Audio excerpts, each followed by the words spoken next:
a joué en a plein, au monde a installé si plein, mais musique a joué bêta et ça bien été. Bêta musique qui est ça la plein, na est ça la plainte, objectif à l'évolution des années. Tu bêta la musique pour la plainte, tu bêta la musique qui tombe bino bateau boyer, musique au besoin que ça la paisible, na kata oreille na bino boka keto.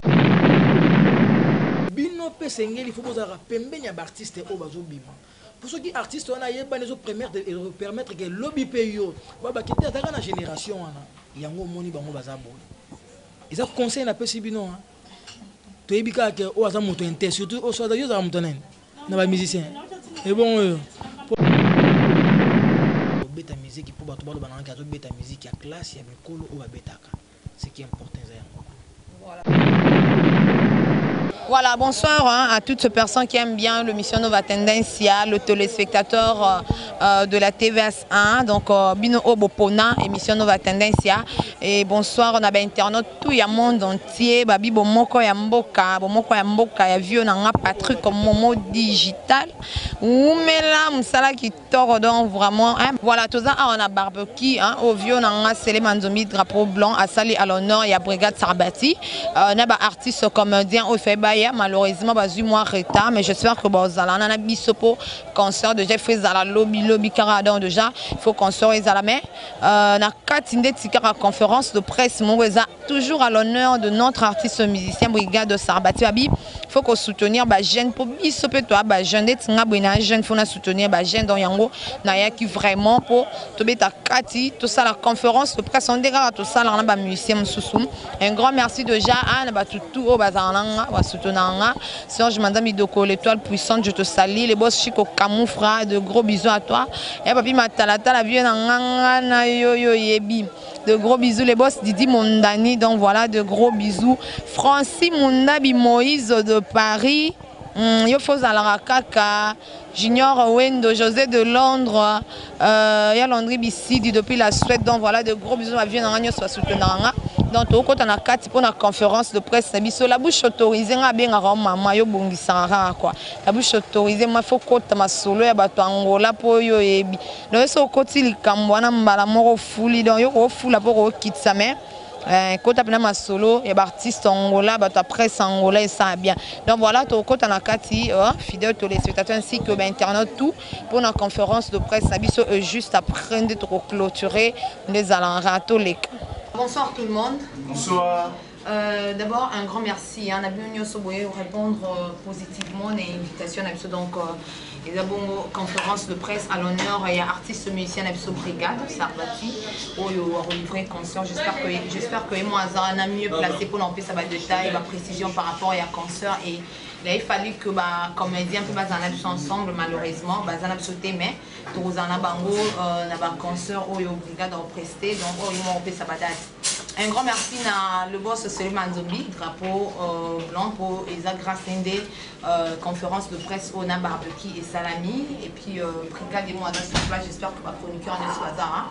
Vous avez mieux placé à poser ma question, mais sauf ma question où est bongo privé, ma question est allée vie privée, mais où est allée musique. En tout cas, vous êtes libre à poser ma question. Brigade est là. Bonsoir, Brigade. Bonsoir, Joyce. Et voilà, donc on fait ça puis confrère en beauté.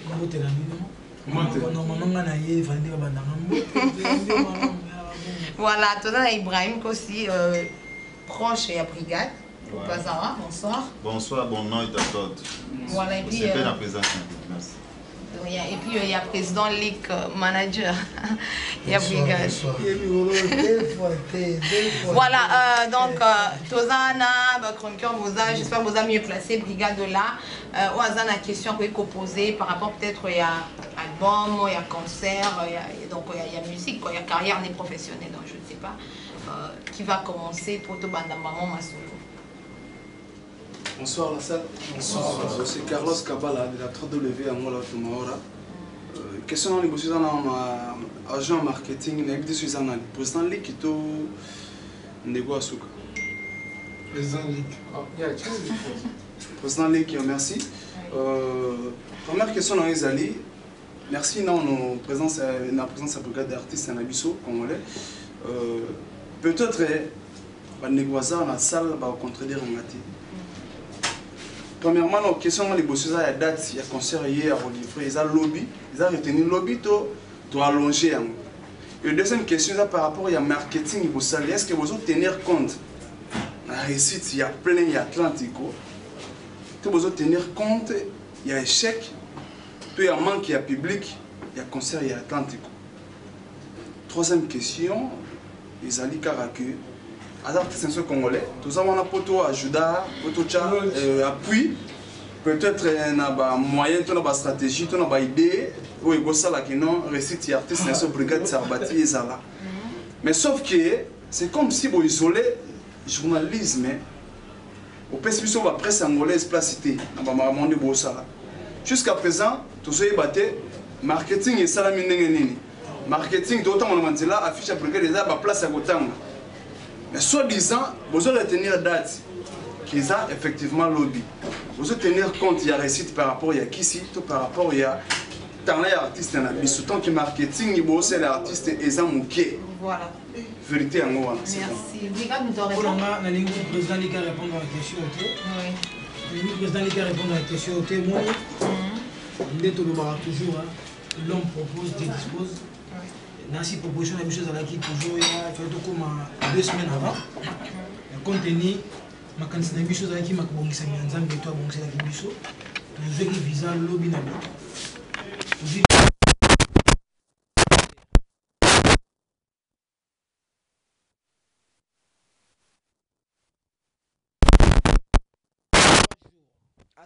Aya continuer mission na ye la marketing na ye ko bamba ba affiche ko sala na nani nana et contenir makambo kutanaki nango azalaki vraiment na relève o mutako ko pesa relève makambo na yate yango moni ngana zalaka na ba test mais to yebanaki na tango ba pasi mutaki ne lokoti Sylvain Lumbila na yebaki tango azana rien tango ngana sengi bango service mutu tout azana droit ko telema to meka ko sala oyo to ko sala mais baza mieux placé te na makambo wana mutu na mutu azana di domaine na makambo na ya salaka bango ba ye pona ko soutenir pona ko sala loko ezangaki mutu wana azate to akocha quand même un coup de pouce pona simana yango tango ye moka koya to pesa ngo otero to ko pesa to zui visa jeudi na pourquoi ngai nzela banzela ona ye na ndimite artiste moko te lobby banda lobby na chino na lali nonse d'abord na kamwe ba artiste nde baza tisuko baza na kata lufu na ba comédien baza kuna na bengi bibenga benga bato ba bengi il faut ba retenir bango kuna na makambo zanga tina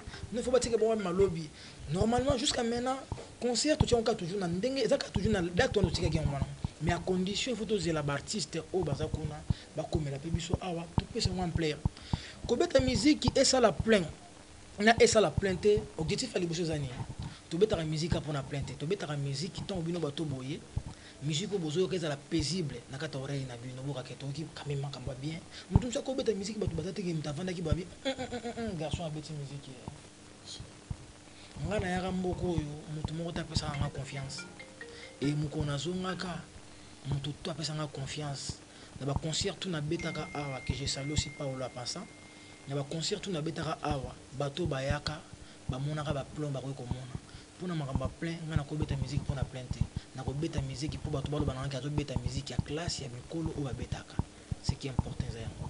Voilà, merci. Je suis ça satisfait. Oui, il y a de best, pas dans la question. Ouais, de best 4 d'internet du Congo et Nova Tendance à RTVS 1. Question on a pénétré directement par brigade Sarabati. Brigade. Autobité abisso di solo na kanga na zuga na tiré question na lilobo solo ba awa musique obeta pour na planter et puis quand ba producteur na yo bazulo place le roi Atlantique et à place OK producteur a futimbon ebele pour na batu pe ba ya ebele à récupérer yo pour zo en moins tu kana ndenge ya ndo donc voilà brigade Atlantique wana pour ça batu ba ya ra muke ba yo ka bonne musique toi na pour ça pe noter les marasar bati wana au salima ambusalaka batu pe ba sepeli baza plein première question et puis la deuxième question ezali oya tour wana nandingo ye tour accueil au monyondeni elle est tellement chaleureuse do ezara accueil au mesana nango ya ba malili accueil batu ba yebaki te pona jusqu'à présent di solo nde beta maki peut-être na concert à liboso o bo beta ki nande kona biso concert o li solo beta mamuke Tipoi c'est sangana et tout ça la moi conférence parce qu'on avait des questions à vous poser. Et on a des questions à quels andén. Est-ce que ba producteur na yo ba soli otiki misusu pour nous comme na moni président ligue na ba Sylvain na ba ya célé pe ba koti marambon. Liboso to ando mona papi matalata la malheureusement to moni ati. Est-ce que vous désistez donc bo kati na souka tondén. Bon. Il y a Liboso d'abord, il y a papi matalata la za pour regarder, c'est un vieux à moi. La vie à soutenir un gars moment tout où on a se sentir qu'il y a forte na moment wana il faut ya après sangai coup de pouce pour na que na makambo na na que na Liboso bon ce qui na loba qui na bi musique on to beta ngo pour na plainte parce que bino ba congolais bino ba journaliste beaucoup moi préférer kaka moto azoya na plein au monde installé si plein mais musique azo beta eza bien té bolingaka surtout bino mo boza bata Liboso soki mutami matisi mapeka yoza muta Liboso kaka yo loba nango binanga oza lolendo na mikitisa lisusu yo so lokela mususu formule moko bondeng ni ko lobela musique tozo beta ngo pona bato baya bakota po bato baya bakota bayoka musique bien on ezaki façon nga de parler on a lobaki ke musique on beta kate po bato bakota plein mais na yebike musique on a beta kapé po banzete baya kokota te ka bato baya kokota pour la question Liboso au poser nga ya mi balé n'a répondre président lobi na ngai par rapport à accueil bon accueil na commune à minuit na commune à ni to comme 18h 19h d'abord mutu moko taye ba yekenga na ye parce que nzelo na yeli ndenge bokena ko yamba bato batikala jamais ko yamba bato jeudi le vendredi ce jeudi voilà vendredi à la raté voilà vendredi à la raté voilà vendredi à la raté faut sentir nzela na tamboli de 9h à 18h malé makulu na sauter côté kuna na nanger côté na bimiti na komi pour na ngana baxi un plus expérience na misa na musique ce qui est important eza ya ngwana les restes on va voir encore après voilà j'espère que demain ça doit satisfaire la question ouais je sais pas dans la question. Bonsoir la salle. Bonsoir. Merci nga Choucha Lumière d'Angola. OK. La salle a na www.site ya Royal TV quoi. Et on a eu vraiment pour la brigade y a Liboso vraiment la paix merci, soyez le bienvenu en Angola. Y a mis balé vraiment nangina lo ba brigade aye Luanda. Na ba production ya brigade.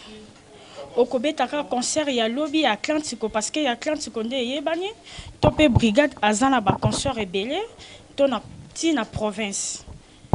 Deuxième question ngezali brigade to ebi brigade azaka na succès na ye mais subitement batu ndenge zoloba make brigade azui pomba azui esobe parce que esobe azana succès na ye mususu pomba pas en succès na ye en partie Angola parce que brigade a ote koya Kobeta brigade a beta qui na mission mususu et qui na moins bien malgré a beta qui pour la production et les cas makasi na publicité mais cette fois-ci publicité via brigade et makasti yango a bita moi aya ye mokote aya na bateau baza en succès pour ba appuyer ata mutum so ko ya pour na brigade te mutum so ko ya pour ne sobe mutum so ko ya pour na pomba c'est ça merci pour la question ce qui pour la makambo tali succès nga quand même naza parmi ba artistes oyo naza parmi ba animateurs faut retenir le kambo nga oba naza parmi ba animateurs au babima na Congo j'ai fait 17 ans na carrière nanga chaque année na sala partout les mois il faut crimorer bini sa mboka au sérieusement chaque année ko banda place ba patron place na wuti ti le londe naza nazo évoluer ngamo chaque année ça dépend na makambo tali succès soko tali na ba confrère na ba master na nga mususu ba beta pe ba plan mususu erata ils na ndenge ma beta mais chaque année na sala partout les mois il faut crimorer ça la succès ya makasi pour na makambo tali succès na koki ko lobela ngoti na ko lobela ngoti de toute façon likanisi ya ko benga ba pomba na banani eza likanisi oyo nga na zwaki eza likanisi oyo nga na bandi yango muta Liboso te eza pe na bato basala yango pourtant on a yaka Angola mbala Liboso na yaka na pomba te na yaka na esobete na yaka na nani te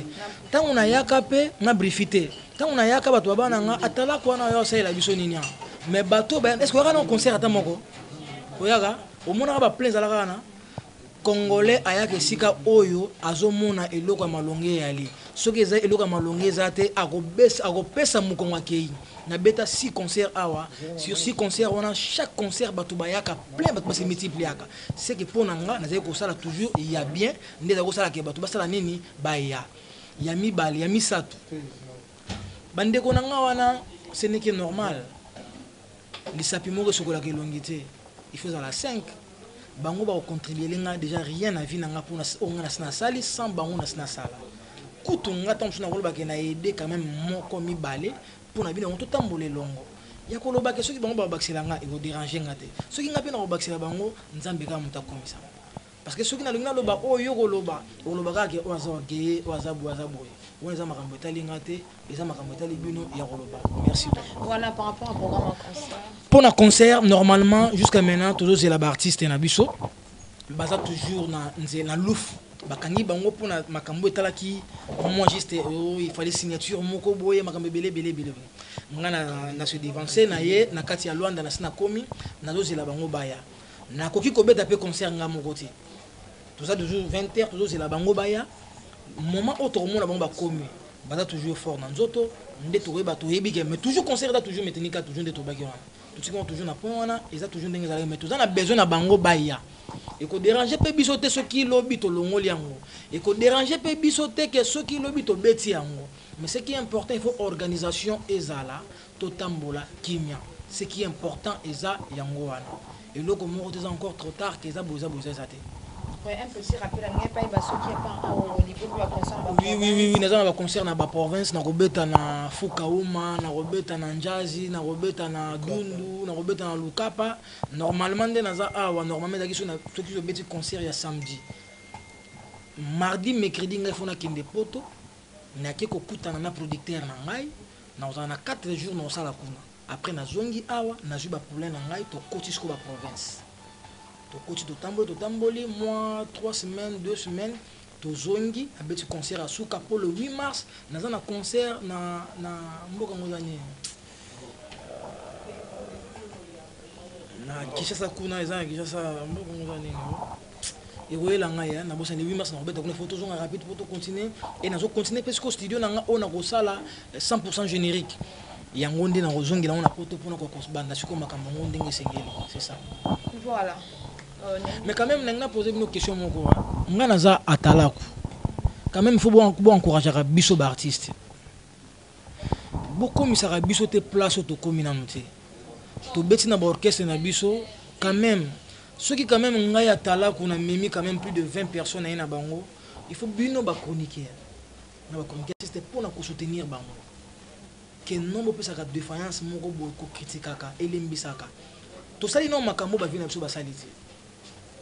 Poto sala yango ba vie wana po ba koma lelo bongo ba soutenaki bango pe na ba frère na bango o lelo bomona ka bango ba sali ba koma bino pe sengeli faut bozara pembenya ba artiste o bazo bima pour ceux qui artistes wana yeba nezo permettre que lobby peyo ba kete ataka na génération wana yango moni bango baza boy ils a conseil na pesi bino hein to yebika ke o aza moto inter surtout o so da yo za moto nene na ba musicien et bon pour bino ora sadaka moto kingani bata campagne na campagne. Voilà, tri de planète jeune Babi Msala Kitoro quoi. Il faut voilà fidèle tous les spectateurs, internautes tout boto la conférence de presse Nabiso. Donc comprenez artiste qui est un peu fatigué auto comme malamora il fallait quand même à honorer toi presse vraiment, il fallait qu'Azala des Azala qui te beti bakati on lui a posé des questions et puis il va répondre des Alaraka et tout comme vraiment la fin il y a conférence de presse Nabiso ce que toi libanda pendant donc continue car barbecue babi donc au lieu fait comme il le fait hein vieux nanga c'est les manzomi en tout cas ou mela boezala tinde bo mona bato baza babos ba belé donc voilà plein vraiment ils abat baye vraiment pour honorer brigade donc voilà de gros bisous na vieux nangai hein vieux nangai Francis Mundabi Moïse de Paris il y a Guylaine Ilaka ma tante ma soeur chérie je te salue donc voilà de gros bisous à tout balingaranga na RTVS un bato balingaka Nova Tendance ya Frida Nunga soupira mwasi ya solo yo yebi quoi Frida Nunga soupira mwasi ya solo umela. Donc voilà, tout continuer car barbecue quoi trido moi image à barbecue peut s'épaissir tout balingaka biso c'est truc au Kanza Seka Ken Kiko la jogo na biso. Donc voilà, le boss Patrick comme mot digital ya bomoko ya mboka yo nanga umela quoi. Donc voilà, tous on a ba image à barbecue tout le monde en ndenge nini les gens s'amusent, dès bato c'est de tendre pour ça la bien quoi. Bye bye.